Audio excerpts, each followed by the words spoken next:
Well, thank you guys for joining our space. I think some of you already we're excited to have DJ and throughout some of these sessions and the vibe that brings. So with long days ahead and sitting in front of a computer, I think that's always a positive vibe. So we're all glad you're enjoying that.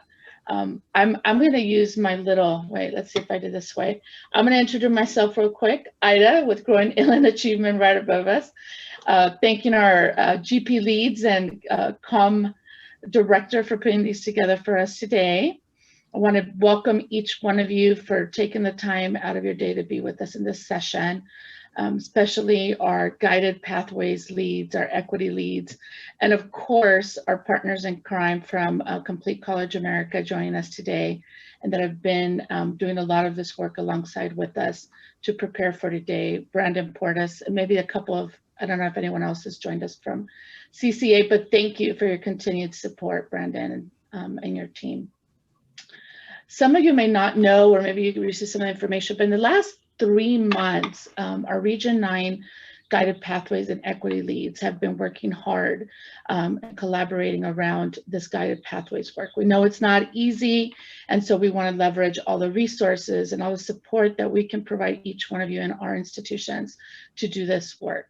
And so throughout these last 3 months, what they've done is, with the help of CCA and GIA, put together some strategic workshop sessions, leveraging the framework of Cotter's 8-step models to change. Some of you may be familiar with it. If not, we'll share a link today that I think has been very helpful, along with some of the work provided from CCA to help facilitate that framework to really take us through the journey of guided pathways in our institutions and how we accomplish this. And so today with us, we have a panel representing multiple community colleges across our region. We have Eartha Johnson from Barstow Community College, Angela Burke from Chaffey, as well as Melissa, Mark Sanchez and Monique Green from RCC, Christy Woods from RCC also along with them, Carmen Rodriguez from San Bernardino Valley College, and Malia Carpenter Lorena from Victor Valley College. So I can't thank you guys enough for being brave souls to share your experiences, this journey, what's working, what's not working. And really, like, the objective of this gathering today is really not to tell you how to do the work, but really provide some insight, throughout the journey that these individuals have experienced, and also to make it a very collaborative conversation. As we know, we learn together, and the more we resource each other, the more it's going to stick and be successful. So we invite you to be collaborative in your conversations, to engage. We'll have some questions that we've built to share some of this insight from them, but we want to make sure that you feel empowered to ask questions if we're not covering them, to share some experiences, and really make it about a roundtable discussion today. So thank you in advance for that. All right, I think we're ready for our questions. Our awesome behind the scenes folks.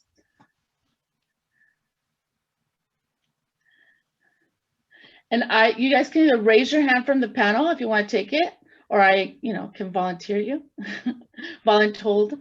Either way, I can pull on my teacher cap on and pick you guys. So, all right, you guys ready? Thumbs up. Sounds good. All right, so the first question we have, and I want to preface, I was looking at these questions and I thought this is step 1 of Cotter's model to change. And so we know that establishing a sense of urgency at our campuses is so critical to this work. So with that being said, the first question is about what do we think we need at our campuses to establish a policy agenda and be able to move this work forward? How about, let me see, do I see any hands? No. Christy, you willing to take that one for us? Sure, I'll jump right in. I think that from our work over these last 3 months, one of the things that crystallized for us, I think we already realized it, is that we have many competing narratives about what equity work is or does, because we don't have a college policy or practice that says the lead will be facilitated through, right, the student equity committee or an equity council or whatever you may have. So therefore, our silos are still operating because everyone wants to do equity, but we find out that we don't have common language, we don't have common understanding. Folks are facilitating work groups that may not have had the training or the understanding to solicit the kind of discussions and feedback and change we really need. So I think we need a clear policy or practice that when we center equity, it should be centered through whatever body that you have on your individual colleges, campuses, that then becomes an advise and a meet and confer group, just like some of the other shared governance bodies.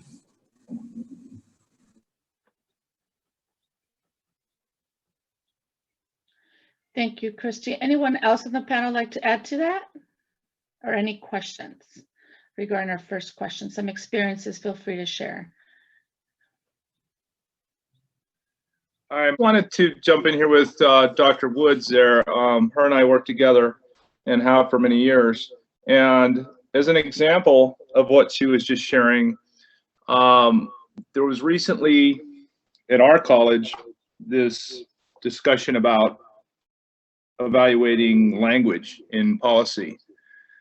And to have each of our entities go do that separately is just exactly what she was just showcasing, is that unless there is unity in how equity is approached, and now being in this venue, it's more than unity just at our college. It needs to be unity in a larger entity like this one, that the way equity is approached, particularly in policy and evaluated, is done by some standard means. And if we don't have a central place for that to bounce off of, for that to be held to, so to speak, then how do we assure that this is actually happening in every avenue?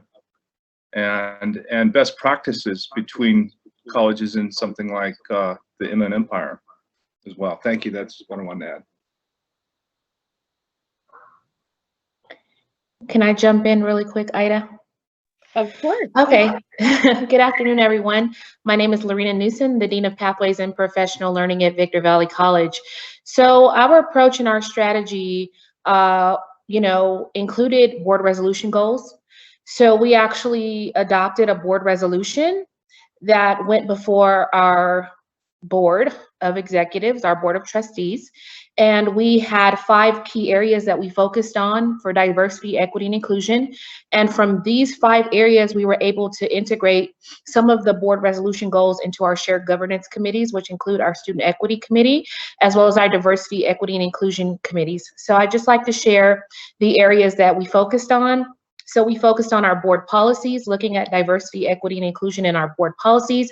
And I don't want to communicate this as if it's a done deal. We are still working and we're still refining and fine tuning, but we're taking a look and re-examining our APs, our board resolution goals, our policies, our human resources policies and practices, our student equity plan, our equal employment opportunity plan, professional development plans, as well as campus climate and curriculum. So we're doing a complete overhaul of professional development at Victor Valley College to be inclusive of our board resolution goals, as well as to meet some of our educational master plan goals, as well as diversity, equity, and inclusion. So we started with the board. It's very important that we're all on the same page. Our board of trustees, our college president, our vice presidents of instruction and student development, as well as our deans, trickling on down to our directors and classified staff. And so, when we tend to do this work, we have, you know, some of the same people that show up on every committee. And while we want to make sure that the work is spread out and that everyone is an equal contributor, sometimes continuity breeds consistency. And so if you have some of the same folks on the same committees, you know, they can report out in places like Academic Senate and College Council, and, you know, making sure that diversity, equity, and inclusion, student equity is a standing item on, you know, your shared governance committees, the ones namely where there are multiple constituency groups represented. So that is one of the ways that Victor Valley College is, you know, tackling this issue, making sure that everyone is on the same page and aligned, as well as I heard it this morning in our opening session about just a glossary of terms, making sure that when we communicate that everyone is on the same page, using the same language and referring to the same governing principles when we speak about what exactly do we mean when we say diversity, equity, and inclusion.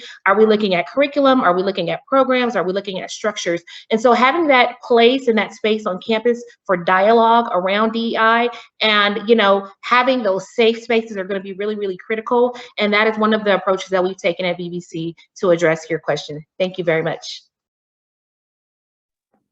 Thank you for sharing that, Dr. Newson. I really appreciate that. I think everyone does.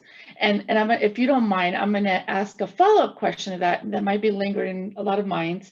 How exactly did you accomplish that? What were the steps potentially you took to accomplish getting that guiding coalition, which is actually part 2 of Carter's steps to change? And so it's basically what you just explained to us. Did data help tell that story, create the buy-in, or what are some things that you can recommend to use to get to that point? So I wish that I could say that data was a driving decision, but it did come along the way. The guiding decision or the guiding direction was really alignment with the California Community College's Chancellor's Office.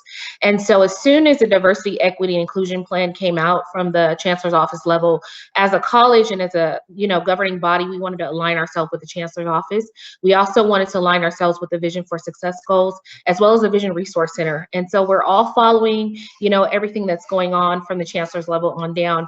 And we want to make sure that we're in a line not only with our institutional goals, but with the collective state goals as far as diversity, equity, and inclusion go. So there were a number of articles that came out. There was a myriad of data that came out. And so we started with that data. And then we took a look at our internal data to see kind of where we measured up. And it was no secret. Many colleges are on the same page, you know, with as far as completion, retention. We're having the same struggles as far as enrollment goes, and just disproportionately impacted student success and students stopping out due to transitioning to a remote instruction.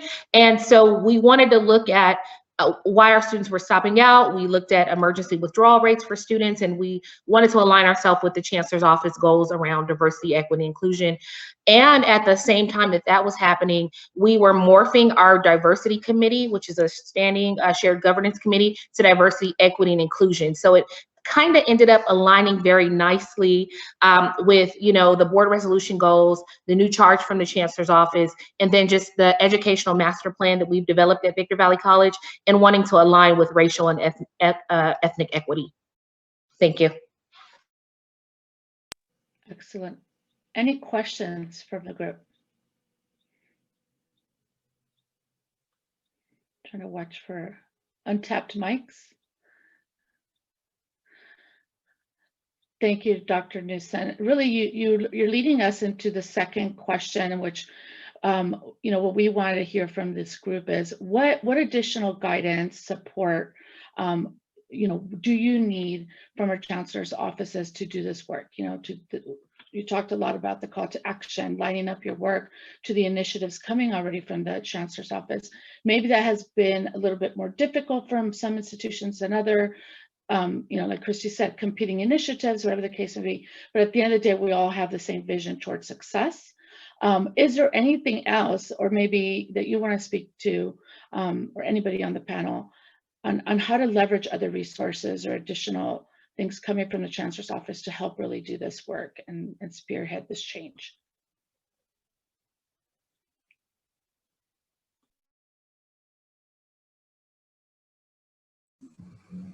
I'll jump in, Ida, just to get it rolling. this is kind of like the flip side, like you said, of question number 1, right?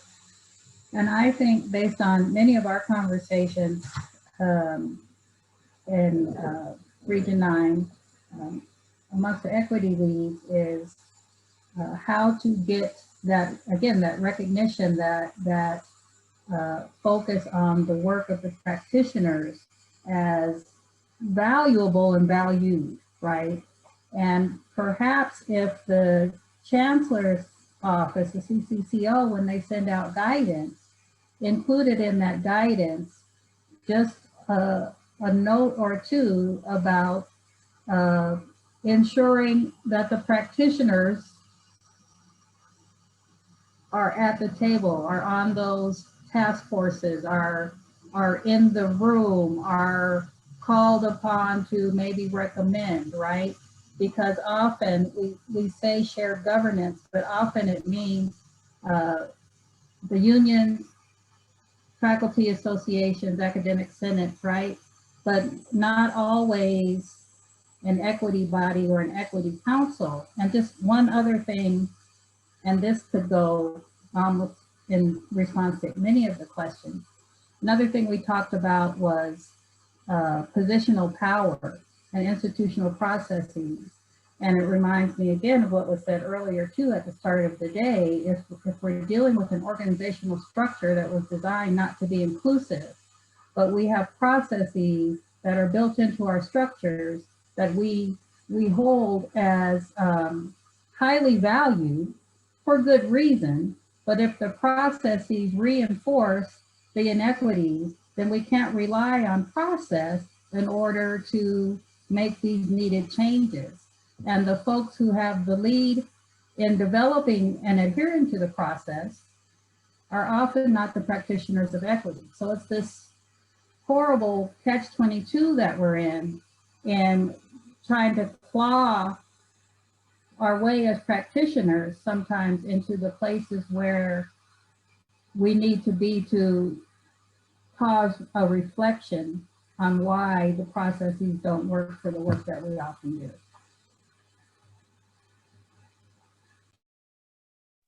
Thank you, Christine. Any additional comments from the panel? Any questions? We are happy to take.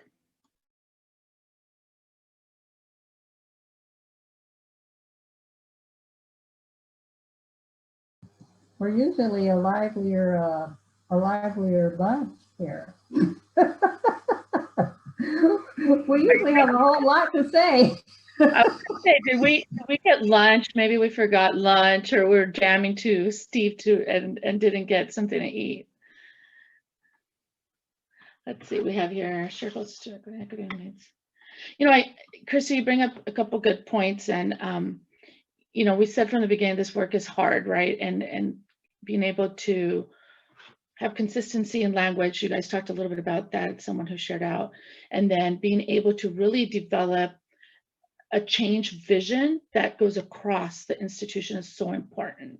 So, you know, I really challenge, you know, each of you on the call to think about, you know, where are you finding some resistance and how can we help you move those barriers? We have both of our GP leads obviously on this call from the Chancellor's office. So please feel free, you know, if you guys know of additional ways to engage this work and support. Not that you already aren't doing this day in and day out consistently, but, you know, I think it's important to understand the role that Leslie and Angelica play in this part, right? So they're not with us to be like the GP auditors. They're with us to be our resources, right? To really help us get this work done and then kind of be your voices back at their office. And so I always tell them it's kind of like with HR. I shared this with Anne-Marie, right? HR is not intentionally there to be the auditors. HR is there to support managers. So I want to use that, you know, simulation and saying Leslie and Angelica really play that role.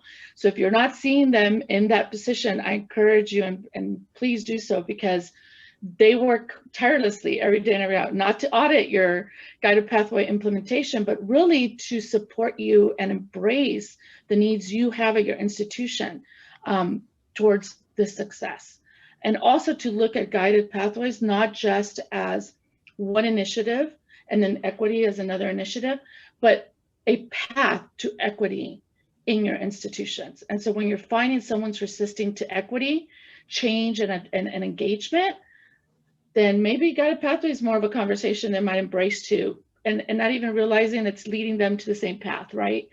But I think those things are important in change management. And so I just really want to take the opportunity to share that with the group.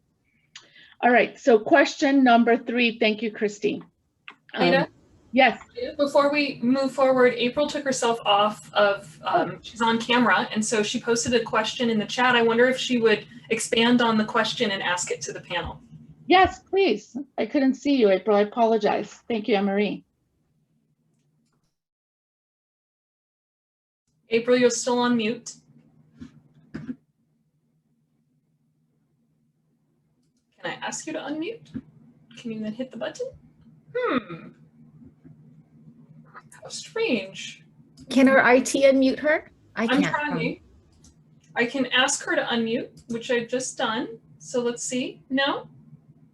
Well, so we can move forward. I'm not sure what the technical difficulty is, but April did chat the question. So for those of you not familiar with April Yee, she is a program officer from College Futures Foundation and such a big support of the Inland Empire Guided Pathways work. And we talk to her very regularly, and she's very versed in what's all happening in the region and loves us, I feel, most of the time, right? Given that we're doing hard work, and she's nodding her head. That's awesome.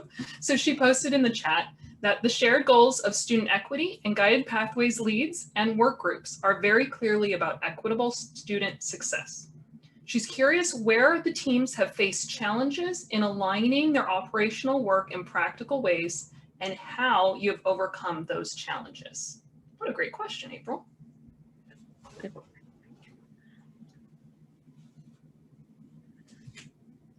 I see thinky faces happening, so that's awesome. Angela unmuted. So just kind of getting at this question is, I mean, one of the things that I've discovered in this work is that sometimes, I mean, I just love Cotter's model is that circle. And so like, if you try to kind of start at one point and that doesn't, you're not necessarily getting traction, right? Sometimes, like I loved, Dr. Newson's, you know, kind of like, hey, we started the AP, we got it infused there, and that's beautiful. And sometimes that's kind of a beautiful way to go, but sometimes it can just be building a small cohort. If you've got a, kind of that volunteer, the willing, right? You get that willing going on something and then work with that smaller cohort.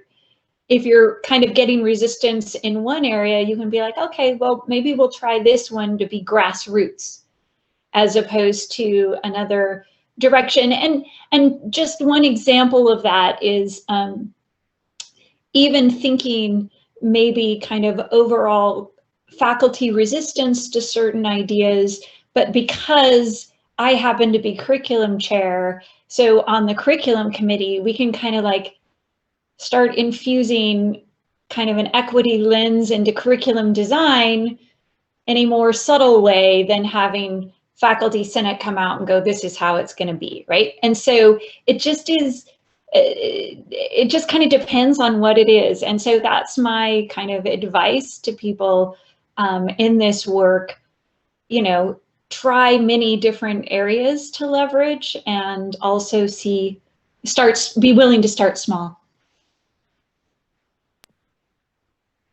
And I also, kind of lending back to what you shared earlier, Ida, about Leslie and Angelica. At Victor Valley College, one of our biggest challenges was just starting to align, period. Guided pathways and equity were very separate. And quite frankly, trying to change institutional culture that has existed a certain way for 60+ years, doing that from the inside can be very challenging. So Leslie and Angelica were huge for us as being representatives of the Chancellor's Office and of the vision of what guided pathways and equity work should look like in conjunction with one another. So that was one of the ways that we were able to move forward with our alignment and kind of keep the ball rolling. So now we're at the point where we are aligning with the vision, we are aligning with our educational master plan. We're also aligning with equity and guided pathways work that's happening with our academic senate. So that was a huge starting point from us, and now we're lucky to be riding the momentum and continuing aligning both on the student development side and the instruction side of the house as we move forward. And thank you, Malia. I'd just like to add to that. For VVC, our Diversity, Equity, and Inclusion Committee has work groups or subgroups, one of which is student equity. So we have report outs at every meeting so that we can inform the group or the collective body about the work that's happening in student equity. I would definitely say it's been a challenge to integrate guided pathways, and equity. Some see guided pathways as a, approach for all students. And so building in the supports for those affinity groups for our disproportionately impacted students, making sure our Emoji and Puente programs are represented there, as well as our equity cohorts. Those are also going to be critical to the success of guided pathways and equity. And so one of the things that we've decided to do at our college was to make that faculty position within the student success team position, a position that focuses on both guided pathways and equity. And so we're going to give our faculty the autonomy to decide, what that looks like per pathway. But we'll give them 3 or 4 governing principles. They'll be required to attend, the equity meetings, to meet regularly with our institutional research department, as well as sit in on our college council committee meetings, so that we can make sure that guided pathways and equity is always a part of the conversation together. And so this is something that we're trying. We are vetting it now. And so hopefully next year we can actually present out on how it's going. But to have people that are serving guided pathways see themselves in duality in both efforts, equity and guided pathways, that's going to be critical and essential. And so that has been a challenge, wanting to integrate those silos for those that do guided pathways, not wanting to cross over to equity, and those that do equity, not seeing themselves in guided pathways. So blending that, using our faculty to do that, and also looking at our dollars to create new positions that can help us facilitate the integration of guided pathways and equity, one of which we are vetting currently, which is a student success team coordinator. And this person is going to be essential to our data element and combining our efforts with guided pathways and equity. So that has been a challenge, but we've been strategic about identifying positions that exist currently that could do the work, and also identifying positions that we may not have, that we may need to help us move the work forward. Thank you.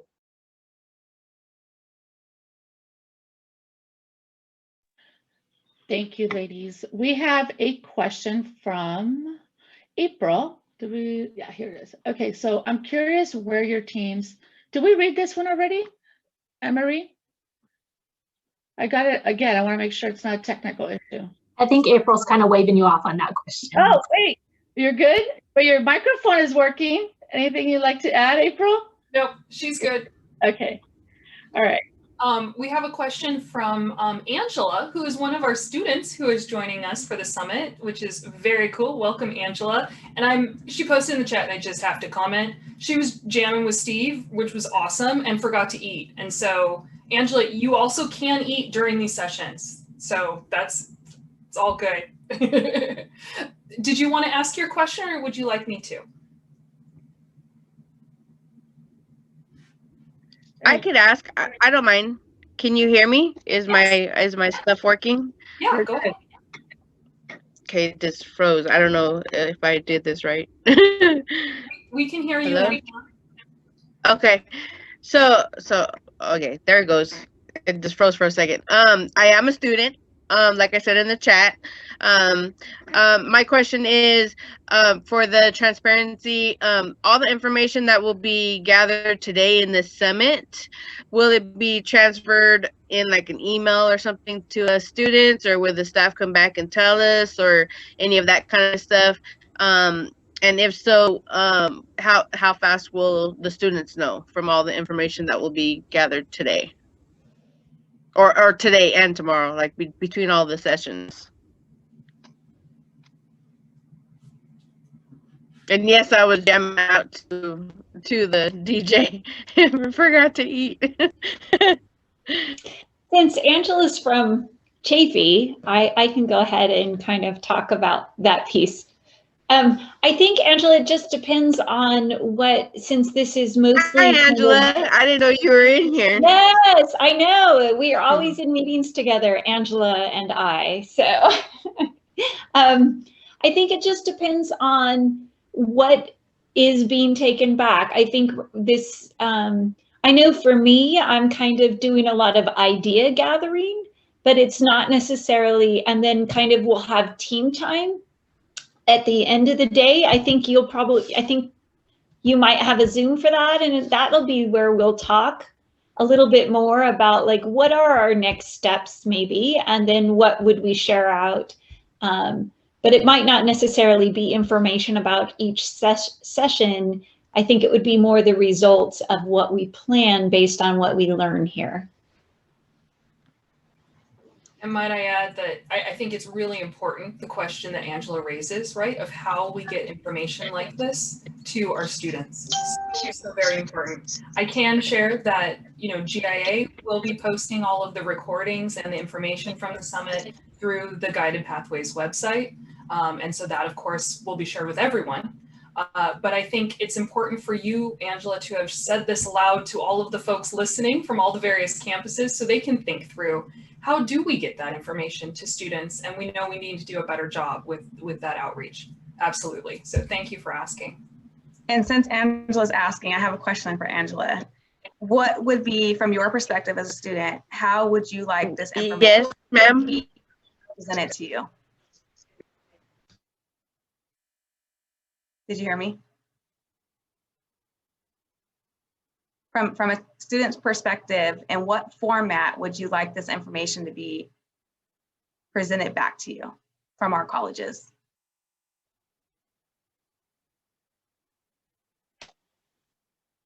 I'm just having a little technical issues. You said something about how would I like the information sent back to me as a student perspective, right? Correct. I think I see your head shaking up and down. I'm trying to look at the box. I would, well, we do get a lot of emails, like as you guys get a lot of emails, but maybe send like 2 forms, because some of us like, some of it, well, I know Chafee does these little videos things, so maybe Dr. Shannon could put, making him do more work, poor guy. or maybe his people could do like a little video with all the little information in it for people that don't want to look at our emails, and then send like a small email about some of the information for the people that do read, because sometimes I'm in the mood to read, and then sometimes I'm in the mood just to watch a little short video. So maybe that'll cover like a little bit of all of us, you know, all the people that are visual, and then all the people that like to read, and then that way the information would be get back to students. I'm like one of the only students that sit, I don't know, well, I sit on like certain committees at Chafee College, and I do happen to be one of the only students that do it, and I do try my best to implement what the other students are telling me, and I do try to go back and forth between students and staff, even though I am a student, but I'm also in student government. So I do try to go back and forth between the two. But I've always done that before I was in student government too. So I just try to be like, because some people feel like they don't want to be that voice. So I'm just basically, I'm like, can I please go? I want to be a student voice. So I just wanted to throw that out there, because I see a lot of names I don't know in this group. I see a few I do know, like the other Angela. We seem to always pick like the same group. But that's just my point of maybe like throwing a little video and oh, sorry, my phone has been going crazy. Throwing a little video together, you know, or like some kind of skit or something, or and then also like an email. So that's pretty much what I would say on like gathering information about all this, because it is a lot of information. Like I've been in the loop a little bit, and I know a lot more information when it comes to the information of like the school and all these acronyms and stuff like that, but I would definitely not use any of that kind of stuff either. I just want to throw that in there too, just basically make it real easy for students to know that that don't know the information at all, make it really simple, because a lot of people don't sit in the meetings like I do. Thank you, Angela. And that would be my take back. The reason why I asked that My phone's question, going crazy. People are finding out that the reason why I asked that question is because I've seen everyone's mind kind of doing this, like thinking, okay, when we get the information now, we need to make sure that we distribute to students. And everyone's first response is to send out all these links in the email to our students. And so how do we formulate or organize the information in a thematic way where students understand the process that we're going through to redesign the experience for them, that we participated in this summit? These were some key takeaways, and how do we get them involved in the conversation or discussion? So thank you, Angela, for your input. Leslie, you had a question? You are very welcome. Thank you, Angela, for your comment, because it's got me started thinking about the role of messaging, right? And I think, you know, it's pretty safe to say that maybe over the next couple of years, you're going to see this alignment between our college's equity plans and guided pathways efforts. So my question to everyone, you know, on the panel is, you know, what's your recommendation? What's working to get people more informed, but also more active in the transformation effort? You know, do you use the word equity? Does that trigger people? Do you use the word guided pathways? Does that make them want to run to you or run away from you? Or do you just use the word, you know, like, let's just do this for the students, and that's what we should do? I mean, any recommendations that you have, because there's several GPRCs, you know, here right now, and we'd love to take messaging that works up to the chancellor's office.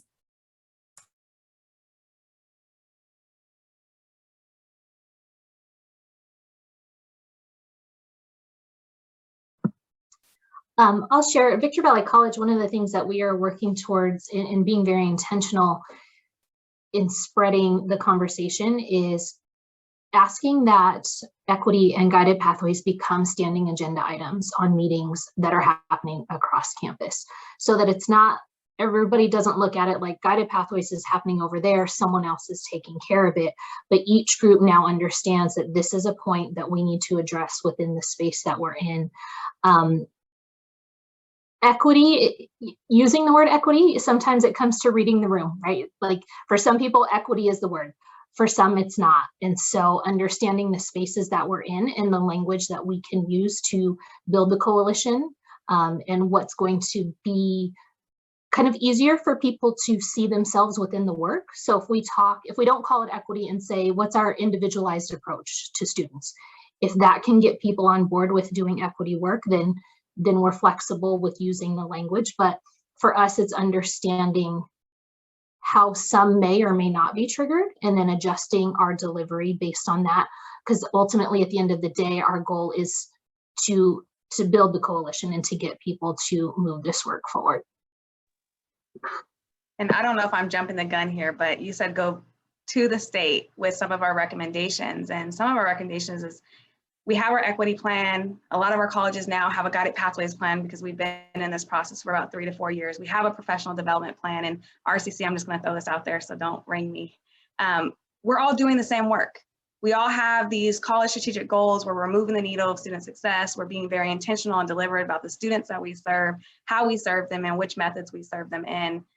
But then we're all in silos doing this work. And so how do we come to a place where we're integrating equity, guided pathways, and professional development to move in unison, right? And in some instances, there is a lot of overlap in terms of the people who sit in those 3 different pockets or areas. And so I know at RCC, that's one of our goals moving forward, is how do we integrate, maybe one day we have one plan that really addresses, you know, our equity groups, moving the needle and the action items for each of the pillars. And we specifically call out, these are the people that we are targeting in our redesign. And then what professional development efforts are needed between equity, guided pathways. So I know that's something that we will be tackling this summer as we move forward. And I also want to add, resource allocation is a challenge, and it's critical because we say equity, and you know, it sounds good, you know, for us to be equitable in our approaches and our integration, but the dollars don't always follow the equitable initiatives. And, you know, who comes up with that formula? How do we base our funding on disproportionately impacted student success? Is it a formula? Is it a one size fits all? Is it up for the college to determine, which students get what? Because, things that I've just seen, and I've been in several different colleges, the community colleges, and also 4 years working, is that when it comes to wraparound services for specific populations that maybe not be DSPS or Access or EOPS and CalWORKs, it is very difficult to strategize. And I think Rob said it earlier, death by pilot. So we have these pilots, we do them for 6 months, 3 months to 6 months, and then, okay, they didn't work, but we're on to the next pilot. But we didn't really give it time to develop. We didn't close the loop on, our assessment. We didn't, redesign and re-innovate. And so resource allocation is going to be critical. We do have guided pathways funding. We have student equity and achievement program funding. And so there needs to be some linkages that coexist in both pots, whether there's a personnel or initiatives or efforts. And if we could all get on a unified front with regards to what that looks like, I think it would be so helpful for us. And it would really help with the integration piece of everything. Thank you. And going back to resources, when we say, looks like her put in the chat, follow the money. I've seen on my institution, I don't know if this is a Vegas room or not, but whatever, I'm gonna say it anyways. Tenure faculty can say this stuff. We have to constantly fight for resources for our UMOJA program, for our students who we know are at the lowest of the totem pole in terms of success. And you're telling me at the chancellor's office, you want us to move the needle for specifically African-American male success, but you want me to beg for $20. You want me to beg for $15,000. You want me to justify and proposal write to send them on experiences that will transform their life and keep them engaged in college. And so how do we transform that conversation when we're talking about institutions need to just give us money, let us do the work and move out the way? Yeah. Yes to all of the things that Monique shared. I wish I could just stand up and applaud that. But I also, for resources, I think one of the things that we don't really focus on as far as dedicated resources is professional development, right? Equity is changing the way that we have always done things. And I think it's a little unrealistic to expect people to just automatically know how to do that without any investment in their learning. So we really need to have dedicated funds so that we can continue to educate our colleagues and ourselves so that we can effectively move things forward, that it's not always just trial and error and what can you come up with today, but really having the knowledge base and learning about high impact practices and having the funds to be able to do that. And I'll just jump in right here. Professional development is one of our central kind of principles for getting our equity work done. But then it goes back to, it looks like we're not spending the money, right? Because it's not allocated. And so then folks are like, why aren't you spending the money? Where's the line? And we're like, we're waiting to support faculty and staff and administrators as the opportunities come up, right? So we're both, we want to do it, but at the same time, somebody looking at the pot says, why is the pot sitting there? And so kind of to combine both Monique and Malia's point, and actually Lorena's as well, and what I said earlier is, one of the problems, at least at our institution, is because there's not, it's siloed. So everybody gets to look at the pot, right? And say, well, can I take it? Can I take it? Because there's not a programmatic or an institutional policy that says, or that respects, I should say, vigorously, that respects, right, the recommendations from the Student Equity Committee. That's what we call ourselves, because we are the overseers of the plan, right? But if someone else says, oh, it's equity, which is what we hear a lot on a lot of our campuses. Oh, this is equity. Oh, we're an HSI, so anything we do is equity. This is guided pathways, and guided pathways is equity. So can I have $10,000 to take, and to Monique's point, we can take 10 students somewhere that's quote unquote equity if somebody else determines it. But when we want to take 50 Umoja students to a conference, we have to fight for it. Some of our challenges.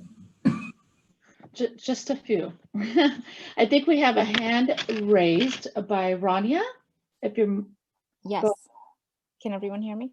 yes, you're good. Okay. Hi, I'm at San Bernardino Valley College and I'm the professional development coordinator. So I just wanted to chime in and really elevate the need, obviously, and the value of professional development, but also the difficulty, because professional development oftentimes entails flex, which is flexible.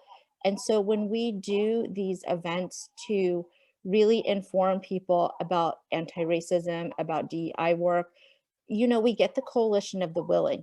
And when we have those events on in-service day, when faculty have to be there, we hear a lot of gripes like, well, I could be in my office working on whatever. Well, we need to give you this workshop so that you can work on whatever equitably, and so it is really frustrating. And I think it takes so many pockets of the college to come together. I mean, it's a union issue. It's an administrator issue. We have to get the support top down. And it's such a big cultural shift that sometimes it just feels like too much, and you get the same people over and over again doing so much of the heavy lifting. And that's frustrating because the people that aren't coming to those workshops usually are the ones that need it the most, and oftentimes they could be doing the most adverse harm in the classroom. Ronnie, and to your point, I think we may be onto something here. And so in service days, I think RCC has tried to start capitalizing on how do we use that time where we know we get the most faculty in the space. Unfortunately, ours is not mandated. It is voluntary, but we did think about something for fall faculty flex, is that they all have to meet with their departments before the first day of class. And so how do we come together? Let's just say I have Scott Blair in this room, I have Dr. Christy Woods here as well. How do we create a thematic type department meeting where we are all covering the same topics, agenda items, and then cover the other stuff later, right? That's around equity, redesign, guided pathways work. So that way we know at one point before the beginning of the semester, we're having a conversation about it and what the year will look like moving forward. And so that's one idea that we have in mind. So maybe Rania, you can go back to Valley and say, is there one way we can get together, you and your faculty leads, your department chairs and deans, to come up with some type of conversation or discussion that everyone will have for the year. I like that idea, Monique. And our in-service days, I mean, we only have one at the beginning of each semester, and those are mandatory. The gripes are astronomical, but we get good participation. But I like that idea because then the division meetings happen afterwards. So what about getting the managers involved and really saying, now let's have a discussion after the keynote, right? What can happen at the division level? What can happen at the department level? I like that because, again, it's not just the coalition of the willing, it's everyone coming united and really working for the same effort. So thank you. I'm glad we had that conversation. It may not be united, but it's divisional goals, and they're going to have to work towards meeting the division goals or the department goals. Right. I mean, more united than just a single faculty trying to, do everything, which, then we know that causes burnout, it causes frustration, and then they opt out. And then we're just back to square one again. And I just don't want to see that, not just at our campus, but it happens all over the place. Thank you. You guys actually are kind of speaking to some of the other questions coming up in the chat. April's still having some difficulty, so I'm going to ask on her behalf. One of the questions here is, she says here, let's see, sorry. Okay, what have you guys learned by coming together as a regional collective, and what do you aim to do next?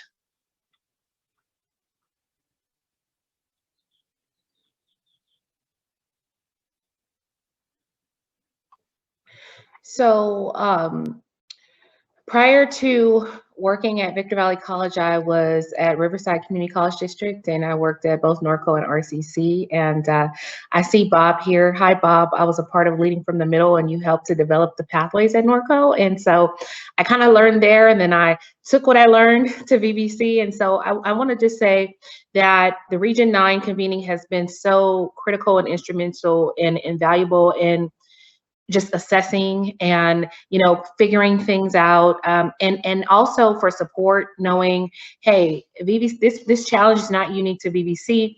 And actually, the guided pathways and equity focus or integration, the faculty piece, I picked that up from RCCD, so I'm gonna give you guys your credit on that one. And so I wanna say just learning what works for other colleges, and you know, everything that works at another college is not going to work at your college, but there are some things that are transferable. So, you know, not having to reinvent the wheel, you know, having other directors, other faculty, other coordinators to, you know, bounce ideas off of, you know, the virtual consultancies that we have been doing with California Guided Pathways Project has been very, very beneficial as well. And so for me, it's just having the spaces to talk about what the challenges are, and then following up with action planning around those challenges and being very strategic about next steps moving forward. So it's been a very great experience from my experience. Thank you, Dr. Newson. Any other panelists that haven't had an opportunity to share some experiences or some insight? We're down to our last 5 minutes, so I don't want to miss the opportunity to allow you to share any insights from your institutions. Hi, this is Eartha. So I feel like when you're slow to speak, you get left out, and I have been really moved by a lot of what my colleagues have been sharing. And I really just wanted to address any of the students. I don't know if Angela is the only one that's here, but one of the things that I'm taking away is not just the valuable support from colleagues across the region, as well as just the invaluable insight and guidance provided by the Chancellor's Office via Leslie, is really the focus on creating equitable experiences for our students. A lot of the conversation focused on professional development and how do we communicate to our students. But I also wanted to say that it really is important to build a culture of connection, connecting students, you know, to each other, connecting faculty, you know, with student services and vice versa, engaging everyone in an understanding of what guided pathways is, an understanding of what equity is, you know, having that common language, and then also allowing for those student voices. So, you know, I was really, you know, struck by what Angela said in terms of, you know, making sure that the language was easy to understand. And I think for some of our colleagues on campus, sometimes the language isn't easy to understand. Sometimes the initiatives are not, you know, easy to understand. And people might be doing the work, but they don't realize that that work is connected to these initiatives. And so I think it really is very important for us to look at how do we create those opportunities to hear from everyone, create opportunities to educate everyone beyond just the professional development, but to really create, you know, a culture that engages everyone and empowers those individuals who don't normally have the opportunity to speak to be able to share, you know, their own thoughts. In our Guided Pathways design teams, I was so struck by our classified staff and students who have spoken up and have really led. And it has come from a place of experience. So our classified staff have been former students. And so their insight is invaluable. So the things that a manager or a faculty member may, you know, think is important may not be as important to a student or someone who's working in a different capacity. So I do think that it really is important for us to create those environments on our campus where we are connecting and we are communicating and sharing the same language. Thank you, Eartha. Did you see me looking at you? Thank you so much for your words of wisdom, and really all of you. I think there can never be enough time allotted to this work. And I think that's always a challenge. But with these last 2 minutes, just a couple of things we'd like to share with you. First of all, our gratitude, for doing this every day and being such the leaders of the change agents, right? Because this work isn't easy. But we want to invite you, when I see the type of conversations taking place here, there's a couple initiatives, if you caught note of them at the morning session by our CEO, Carlos, regarding equity continuum. GIA is working hard to support our region in the development of that equity continuum, and I think would be obviously very valuable to this work you're doing. It's an initiative that came out of collaboration, the region and our Equity Action Network team. And so if you're interested in continuing some of that work, some of you are already part of it, so thank you. Those of you who aren't and want to know more, please let us know. We have a list of everyone on this call, so I'm going to send you an email just so you know. And I'd also like to invite you to our advising and transfer or our equity ANTs. We have 5 different ANTs where all this work happens.